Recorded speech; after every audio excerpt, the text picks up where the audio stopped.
Hi guys, welcome back to another episode of Sin and Tonic. Today's story is that of Jastine Valdez. We are off to Ireland. Let's go. Sin and Tonic! It's half-term week here in the UK, and surprisingly it hasn't rained yet. Normally a school holiday equals rain, touch wood. Like I said, we are going to Ireland. To be sure. So, without further ado, let's dive on in. Jastine Valdez, she was actually born in the Philippines, in Manila, in 1993. Her parents, Tess and Danny, moved over to Ireland, and Jastine stayed in the Philippines with her grandparents. And then in 2015, Jastine came over to Ireland to live with her parents. They had moved to Ireland to secure work and jobs, and when Jastine came over to Ireland, she did the same. She got busy. She was a student, and she had two part-time jobs as well. One as a care assistant and one in a bakery. They settled in a small village called Enniskerry. Sorry if I'm saying that incorrectly. It's in County Wicklow, and they were a tight-knit family. Jastine was often texting and messaging with her mother, and on the day of our case, they had shared around 63 messages that day. She was a clever cookie, Jastine. She was studying accountancy and IT, and then in 2017, so she's been in Ireland for 2 years, she meets somebody called Joseph Squire. Ew, what a posh name. Joseph Squire. And they begin to date. Life is very normal for the family. Jastine has a boyfriend now, she's studying, she's got a job, and her parents are working as well. And all seems to just be good in the hood until Saturday, the 19th of May in 2018. And to say that their peaceful, happy life was turned upside down, it was shattered into pieces. Jastine had gone to the cafe earlier where she worked, bakery cafe situation. She'd done an early shift that morning, and then at 2 p.m. she had an appointment at the local Gardaí station, so the police Gardaí in Ireland. It was a review of her residency permit. So she had a meeting with an immigration officer, and as far as I know, that all went fine and dandy, and then she went off to the gym. Like I said, there were many messages between her and her mother that day. I'm going to sneeze. Oh. Oh my goodness, the first time I nearly smashed my head onto the bench. What? Lots of messages between the two, and one of the final messages was her mother asking her to pick up some bread on her way home from the gym, which she did. At 5:20 p.m, Jastine got on to the 185 bus to go home. The bus arrived at her stop at around 6 p.m, and her walk home, usually it should take between 15 and 20 minutes. However, Jastine did not arrive home.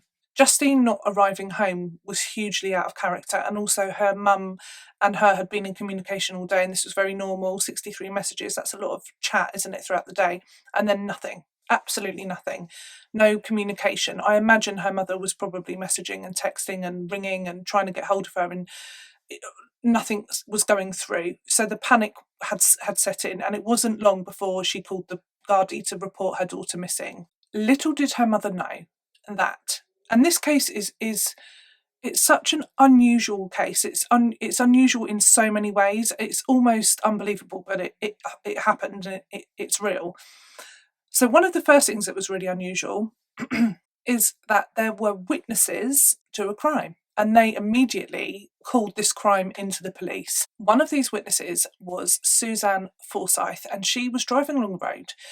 She was driving and she came across a vehicle to the side of the road, and it was weird because it didn't have its hazard lights on as it should, like, hello, I've stopped, or whatever, hadn't indicated nothing. So there was she had to sort of go around the car, but it wasn't clear what was going on. It's very annoying, isn't it, when you just, what? As she approached the car, she noticed that a man was sort of shouting. She could hear this man raising his voice and bundling a young woman into his car. As she then drove past, the young lady that had been put into the car caught her eye, and she started to shout, and then she started screaming.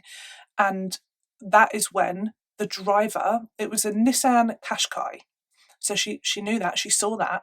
Again, this is another thing that's really unusual, because this is broad daylight, it's 6:10. It's weird, unusual, brazen. She then gets spidey senses going off. She's like, this isn't normal, that girl is in trouble. So she immediately pulls over. The Qashqai, he's gotten into the front and he's pulled off, he's gone. So she just pulls over, she's got her young son in the car with her, and she immediately calls the Gardaí. Yet another phone call would be made, because another witness saw Jastine in the back of this Qashqai. Gareth Thompson, he witnessed a young girl. He thought it was a girl, but it was an easy mistake to make, because Jastine was only 5 foot and she had a very small stature. And he witnessed what he thought was a child in the back of this car, this Nissan, with her hands up and like trying to get attention and looking in distress. It looked like what had happened. Somebody had abducted her. So he thought about it on his drive home, and he was like, that doesn't sit right, that doesn't feel right. And then he spoke about it when he got home, and then he called the Gardaí at 7:22. So between 6:10 and 7:22, the police have now had 2 witnesses ring in to say that they think that somebody has been abducted. By now, the Gardaí had arrived at the scene with Susan Forsyth and the abduction site. And this is where they found that Jastine had dropped all of her belongings. She dropped her phone and it had smashed, and she had dropped the bag with a loaf of bread. She'd picked up bread for her mum, and that was there at the scene. So if someone grabs you, you're just going to drop everything, aren't you? And she had. And sadly, her phone was in her hand when she'd gotten off the bus. It was not on her person. It feels so tragic, because somebody had witnessed this happen. It was in real time. It was called in as soon as it could be. And yet he was gone. He was gone with Jastine. They did work really quickly though. So they found the CCTV, and this led them to, because they knew that it was a Nissan, they then looked at all of the Nissans of that colour that were in that area, and the CCTV also then showed the Nissan and the licence plate following the bus that Jastine had been on, and then overtaking the bus once Jastine had gotten off of her stop. So it was highly likely that this was the car, and they had the number plate, so this was good. But this all took time, and it wasn't until 3 a.m. in that morning. So she'd been abducted at 6:10, and at 3 a.m. they had gathered this information. So they then went round to the house where this Nissan had been registered. It was registered to a Mrs. Nicola Hennessy, and 3 a.m. Can you imagine that happening? Like the police knocking on your door at 3 a.m. Oh, when the police arrived, they noticed that the Nissan was not parked on the drive. It wasn't in front of the house. Suspicious. And then they knocked on the door, and Mrs. Hennessy did not know where her husband was. Her husband was Mark Hennessy. He was 40 years old, and he had left at 5:25 p.m, saying that he was off out for a drink at the pub, and he never returned home. On the surface, Mark Hennessy's life seemed very normal. He was married, he had 2 children, one of which was a small young baby.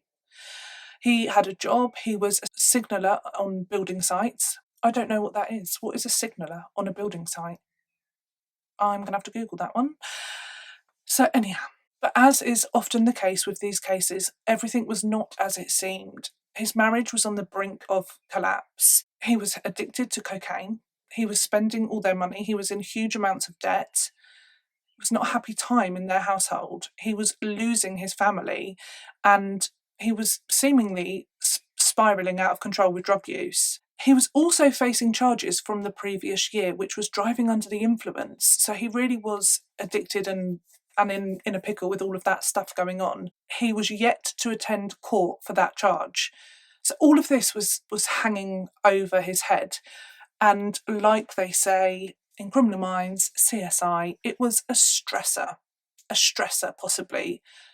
At the moment, at this point in time, we do not know that Mark Hennessy is guilty in any way, innocent till proven guilty at this point in the case. But they want to find Mark Hennessy. Things moved quite quickly, and on the Sunday morning, the press were already, they had the story and they were saying about an abduction, and the police then did a press conference and they released the make, model of the Nissan and the year, and they also released a description of Mark. They didn't release a photo or his name, but they did release a description of him. And interestingly, during all of this time period, his phone it would come on and then go off. And so his family, they were desperate to find him because they wanted to make sure he was okay. So they would ring his phone and try and speak to him and text him, but nothing, he wasn't answering. At one point on the Sunday, when his phone was on, it was tracked, and I believe it was tracked by a family member because the police didn't go to the location, it was family. And they went to go and talk to him and say, come on, try and convince him to hand himself in and talk to the police. And he did not. He didn't speak to them. He just drove off. He drove away. And then I think his phone was off after that. But obviously, because then he must have realised, oh, okay. I mean, it wasn't all going on up here because, first of all, you've abducted somebody in broad daylight in front of many witnesses, and you in your car with your license plate. What did you think was going to happen? I think this was the point he wasn't thinking. And there is a lot of speculation about why he did what he did. And then also to have your phone on and stuff like that, of course it's going to be tracked. Maybe he's never watched CSI or Criminal Minds, But I also think he just was not thinking with his head and his brain. He was gone with the wind. He was not to be seen again until Sunday evening. Enter Christine O'Connolly. She had finished work, she was driving home, and she had seen the press conference, and she was following this black Nissan Qashqai. It matched the description of what she had heard. So she decided to follow. She just followed.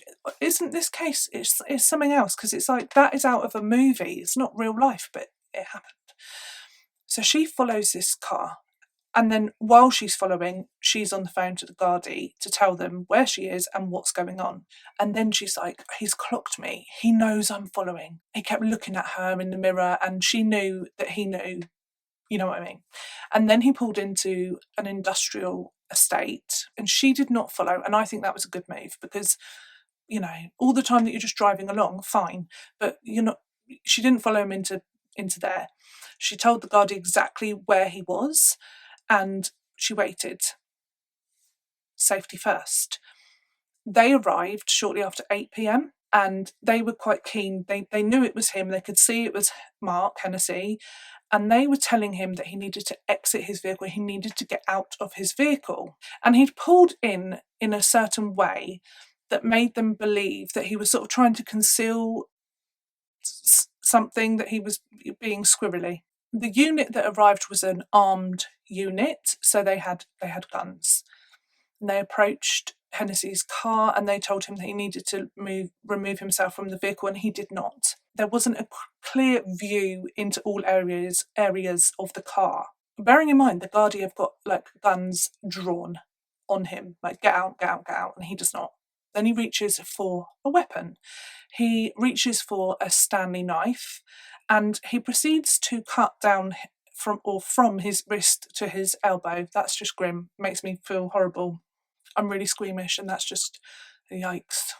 Witnesses said that he then went to take the blade to his neck and it seemed as if he knew that the jig was up and that this was the end of the line for him.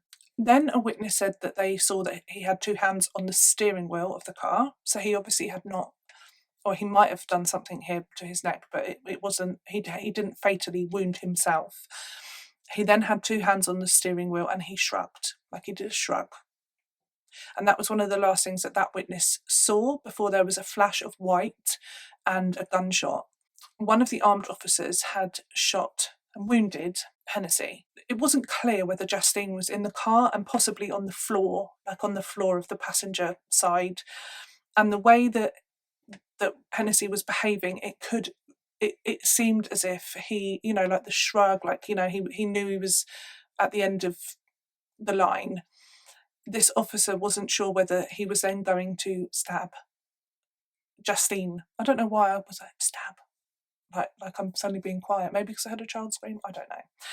But that was what he feared, that Hennessy was about to potentially harm Jastine, and that she was in the vehicle.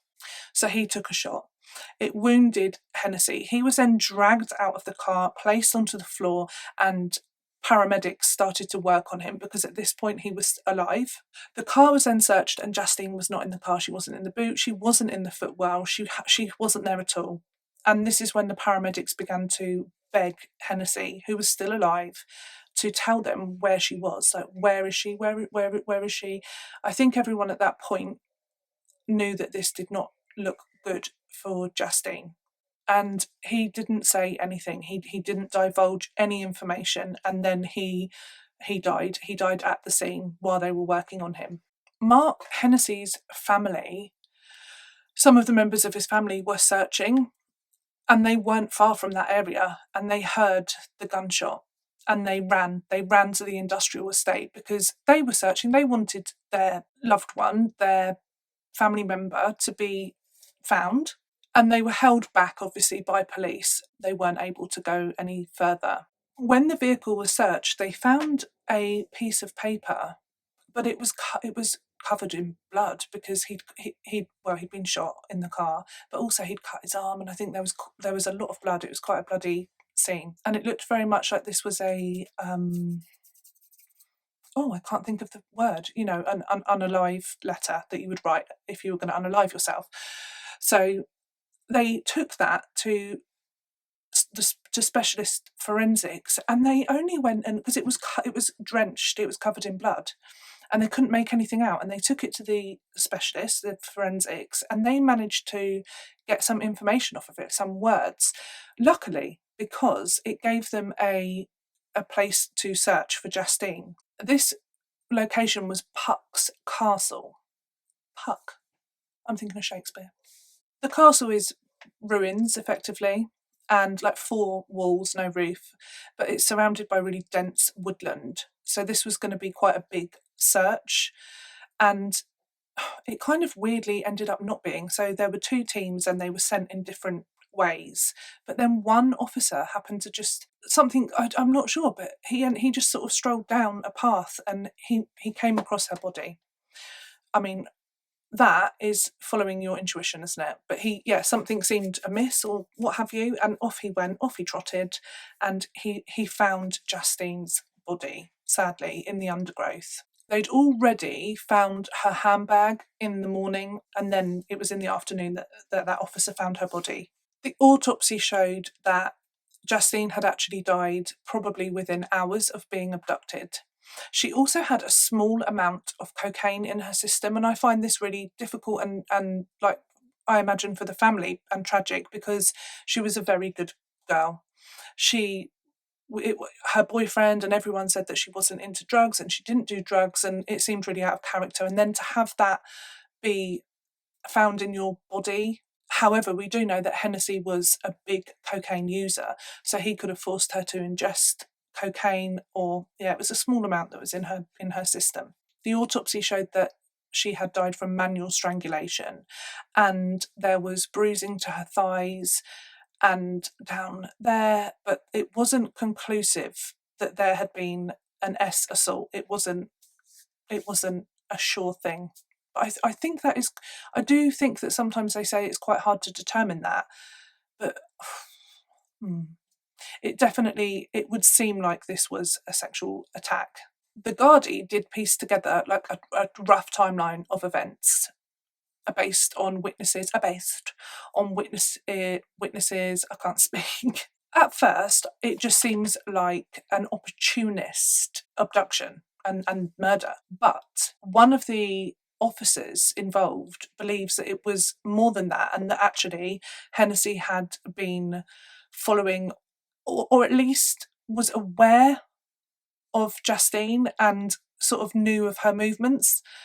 And that kind of makes the timeline make a bit more sense to me if that was the case. So let's just go over that quickly. Hennessy had gone to work in the morning, 7 a.m, worked for a bit, came home at 3, and then had gone out to the pub, like his wife had said. But he went to the pub and he did not drink. He didn't buy a drink. So that's unusual in itself. And then he was restless. People said he was being weird and he was restless in the pub. And then he announced that he was bored and then he left. Now, officers believe that actually what happened is that he was in the pub and he was looking out for Jastine, and that when he saw her leave the gym and walk past, that's when he left the pub. So he was following her. They believe that he followed her in his car, in the Qashqai, and watched her get on the 185 bus and followed that bus. And his car is seen following her bus. So that's proven. Once he sees Jastine get off of the bus, he overtakes the bus, he pulls to the side, and then at 6:10, he is seen abducting Jastine again. So there's witnesses to that. And it is then thought that he then drives her to a secluded location, which likely was Puck's Castle. That evening, he was then also trying to buy cocaine from a few dealers that he knew. And then at 11 p.m, he went back to the pub. And people that saw, he stood in the doorway, he chatted. What is it with him in this pub? Like, he will not buy a drink there. So he's at the pub, but he again does not buy a drink. Like, if you're the owner of that bar, you're like, can you sling your up? Anyway, he doesn't buy a drink, but he stands in the doorway and chats away. Also, actually, I've just thought he might not have had any money, because what I read was that he tried to get drugs, but it sounds like he wasn't really successful. Perhaps he had no money and that's why he wasn't buying a drink. I don't know. Why do I care? Anyhow, everyone that saw him at the pub was chatting away, just said he seemed really normal and calm, like he wasn't phased. He didn't seem like he'd committed any crime. But then that's where the timeline ends, because nobody knows what he did between then, so 11 at the pub, and then like 36 hours passed between when he was then at the industrial estate. So no one knows what he did then, other than the fact that he ended up at a beach at one point and saw his family and then drove off. We know that. The Gardaí were convinced that there was more to Mark Hennessy than met the eye, because, and I would agree actually, but it's even really hard to kind of think about, because we're never going to know. But they did put his DNA into the database to see if he could be linked to any other cases. It was like he'd done this before. He did it with, he seemed so unbothered afterwards, and dare I say, it was quite smooth, wasn't it? Even though it was really brazen, but I think he was reaching a point in his life. It did feel like he was reaching a crescendo, didn't it? And he was sort of becoming out of control, and that would make sense. But it also just felt like it did feel like he'd done this before. He had a confidence about him in it. Just take her off the street, put her, it was, yeah. There was a case, and it was over a span of years, where a man that matched his age and description was flashing to women at train stations in South County, Dublin. Their thought was, could this have been Mark Hennessy? Was at the beginning of his criminal activity, and then had he progressed, and had he committed other crimes, and then in his final, when life was falling apart, went to that next sort of level of crime? We will never know, because he's not here, and no matches came up in the database for his DNA. Yeah, but what do you think about that? Because I just think it just seems odd, unless this had been something that was like a sort of fantasy of his, and then on his way out he was like, oh, I'm gonna fulfill that fantasy. Possibly.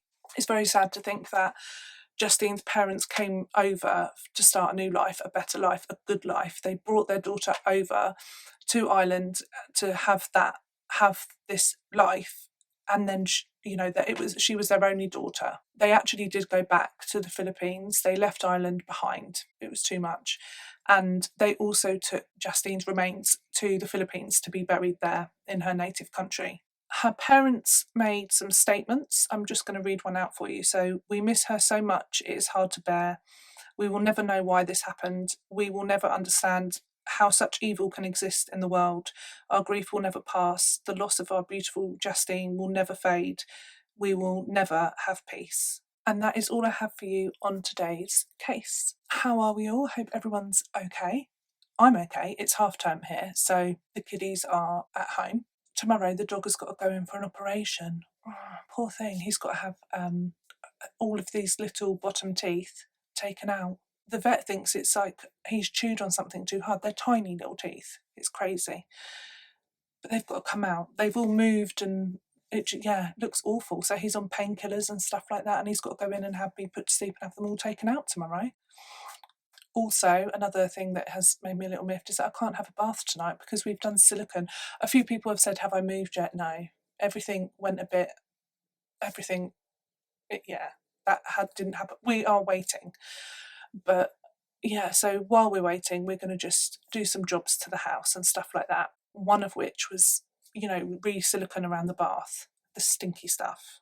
And that means I can't have a bath tonight. I also can't get in the tub because it's not on, because we realised that was the noise that I could hear in my edit. So I was like, oh, I can't have it turned on while I'm filming because it really annoyed me. So yeah, I have no body of warm water hot, by the way, not warm, boiling. I have boiling hot bath or tub. And I have neither tonight. Slightly miffed. Gonna love you and leave you. Have a beautiful weekend. Yes, it's going to be Friday when this comes out. And thank you so much for joining me today for another episode of Sin and Tonic. I hope you join me next week for another true crime story in a class or a vase or a jar. Be good. Bye.